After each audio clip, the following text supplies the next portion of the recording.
on va introduire cette pensée, ce culte, cette prédication en priant. Merci Seigneur pour tes bontés, merci pour ton cœur Seigneur que tu as pour nous Seigneur, ce cœur tendre, ce cœur aimant, ce cœur qui est toujours prêt à pardonner, toujours prêt à bénir Seigneur, à donner grâce, à rendre miséricorde Seigneur. On te demande que tu puisses bénir aussi cette matinée, qu'on puisse te saisir, te rencontrer Seigneur ce matin dans les chants qu'on a chantés, dans les prédications Seigneur à venir. Merci. Amen. Alors, hier, il y a quelque chose qui m'a fait penser à ce thème de ce matin. Et j'ai rencontré dans la Bible un grand chanceux, dans son malheur, un grand chanceux. Et vous le connaissez tous, hein, ou vous le connaissez, non, pas personnellement, on ne sait même pas son nom. Et c'est l'un des deux brigands, des deux malfaiteurs qui étaient sur la croix. Chanceux, tout s'entend, hein, c'est pas seulement une chance, on sait que c'est pas un hasard. Dieu donne une opportunité à chacun. Et je me disais, mais ça doit être l'un des seuls crucifiés de l'époque à avoir fini ses dernières heures avec une paix et peut-être une joie dans son cœur. Pourtant, on ne peut pas dire que c'était une position tellement enviable. Et on va lire le passage. Moi, c'est un passage que j'aime beaucoup. En Luc 23, 39 et suivant, l'un des deux malfaiteurs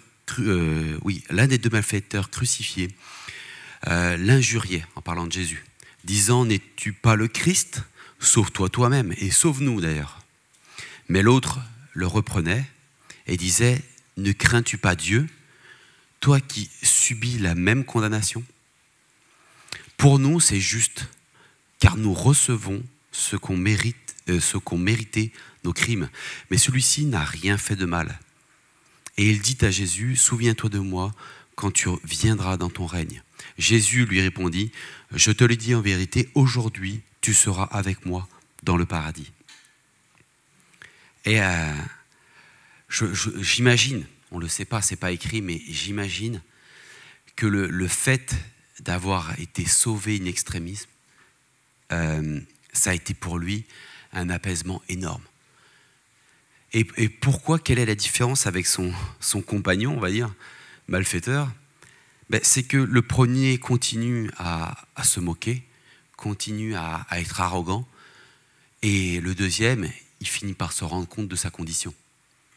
Il finit par se rendre compte, attends, mais nous on mérite cette condamnation. Alors que ce gars-là, ce Jésus, ce Christ, il ne le mérite pas.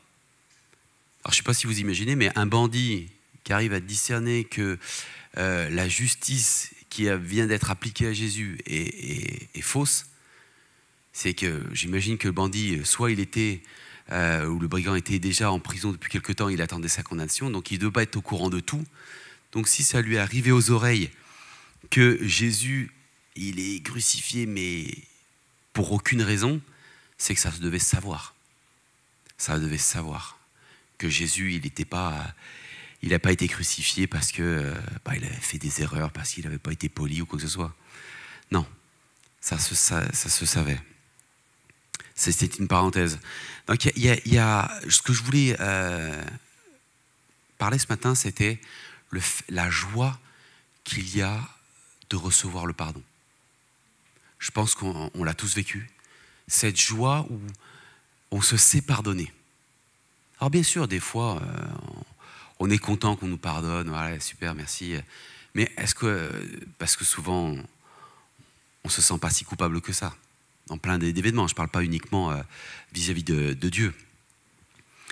Et Paul en parle dans Romains 4, versets 6 à 8, et il parle de David.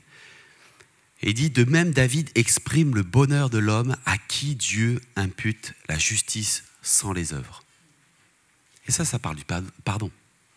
Imputer la justice, c'est-à-dire que tu es juste, mais sans les œuvres. C'est-à-dire qu'en fait, c'est pas parce que tu as fait ou t'as pas fait quelque chose ou que tu as accompli la loi que tu es juste. C'est quelque chose qui t'est offert, qui t'est imputé, qui est mis sur ton compte alors que tu ne le mérites pas. Et il dit, verset 7, « Heureux ceux dont les iniquités sont pardonnées et dont les péchés sont couverts. Heureux l'homme à qui le Seigneur n'impute pas ses péchés. » Et là, je voulais m'arrêter sur « heureux ». Cette joie.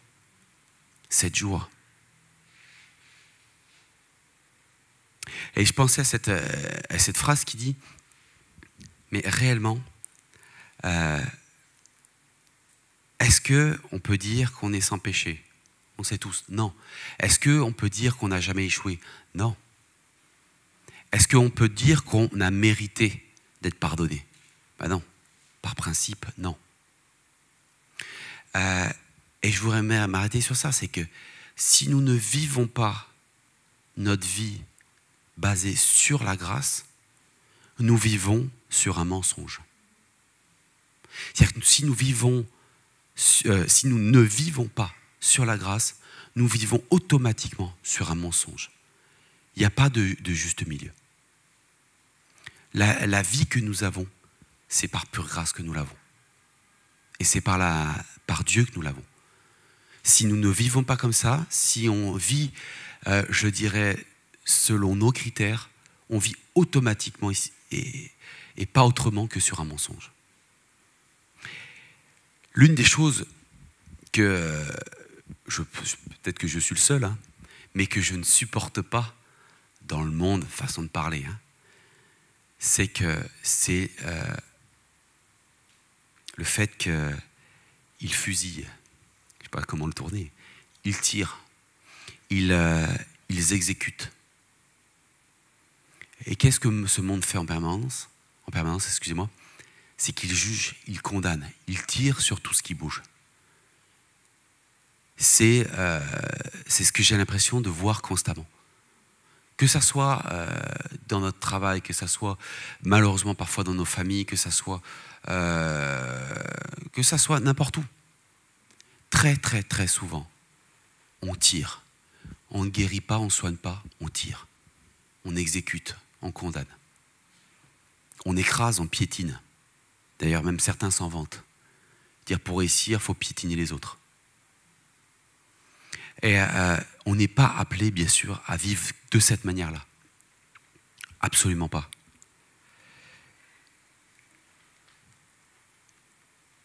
Et si on rentre dans ce fonctionnement-là, c'est très facile de rentrer dans ce fonctionnement-là.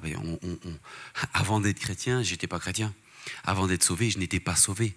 Avant d'être enfant de Dieu, je n'étais pas enfant de Dieu.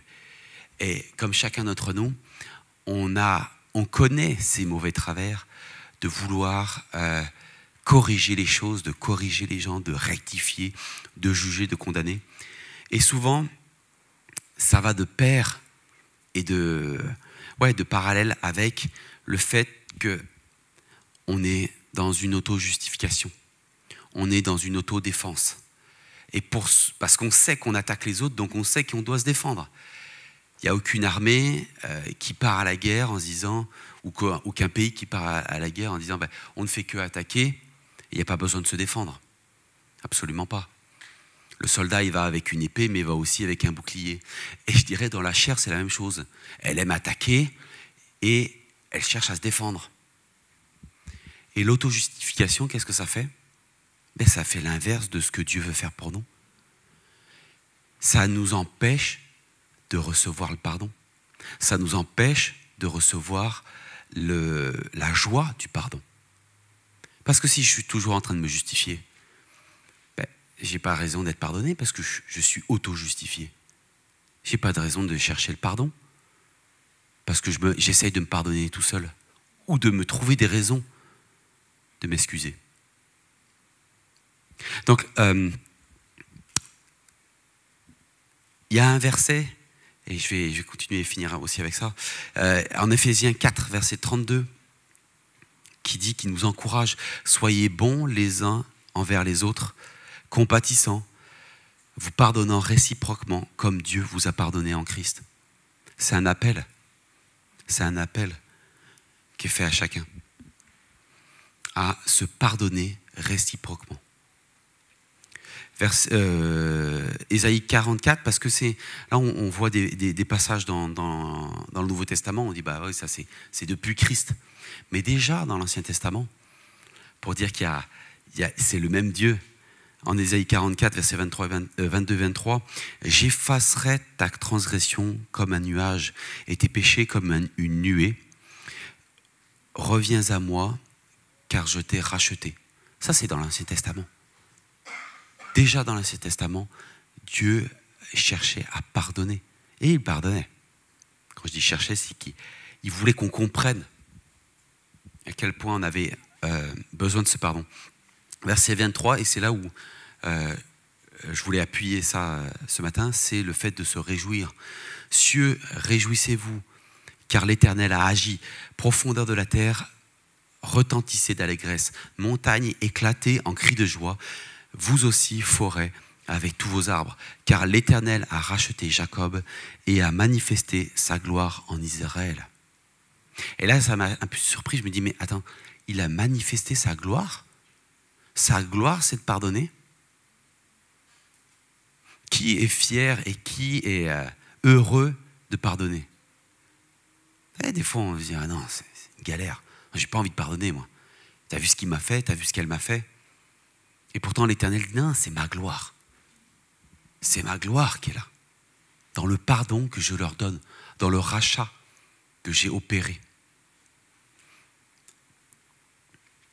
Et finir, je dis déjà 2 fois finir, mais Ésaïe 43, verset 25, « C'est moi qui efface tes transgressions pour l'amour de moi. » C'est ce qu'il dit.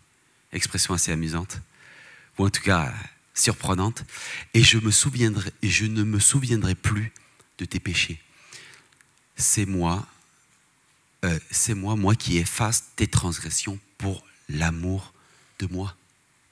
Et moi, c'est qui ? Ben, c'est Christ.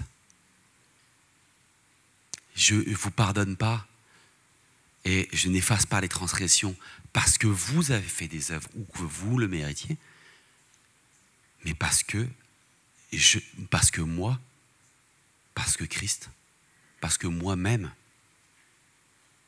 je suis bon. Être pardonné, ça ne veut pas dire qu'il n'y a... être pardonné, excusez-moi, ça ne veut pas dire qu'il n'y a plus de raison d'être coupable. Ça peut être mal compris cette phrase. Mais réfléchissez par rapport à ce que j'ai dit avant. Être pardonné, ça ne veut pas dire qu'il n'y a plus de raisons ou qu'il n'y a plus de faits qui nous condamnent. C'est être pardonné, c'est prendre ce qui vient de Christ et le prendre pour soi. Cette joie du pardon, on la reçoit uniquement si on se rend compte à quel point on était loin de mériter ce pardon. Voilà, c'était juste la pensée ce matin. J'espère que ça vous encourage, que ça parle. Moi, ça m'a parlé. Et voilà, soyez bénis. Amen.